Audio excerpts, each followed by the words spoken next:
কিন্তু খলিলুল্লাহ এমন বন্ধু, যেই বন্ধু আল্লাহকে খুশি করার জন্য কাজ করে। আর হাবিবুল্লাহ হচ্ছে আল্লাহর এমন বন্ধু, যেই বন্ধুকে খুশি রাখার জন্য আল্লাহ নিজেই কাজ করে। আল্লাহর হাবিব সাল্লাল্লাহু আলাইহি ওয়াসাল্লাম ছিলেন হাবিবুল্লাহ। চিল্লায় বলেন, তিনি কি ছিলেন? হাবিবুল্লাহ। এত মর্যাদা, এত সম্মান, এত স্টেটাস গোটা বিশ্বের দ্বিতীয় কারো আছে? আল্লাহর হাবিব সাল্লাল্লাহু আলাইহি ওয়াসাল্লামের নুরানি চেহারার মতো চেহারা পৃথিবীর অন্য কারো আছে?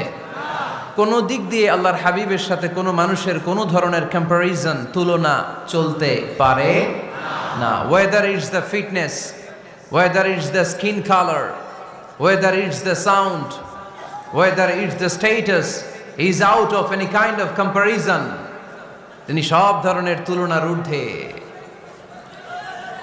As a father, as a teacher, as a commander,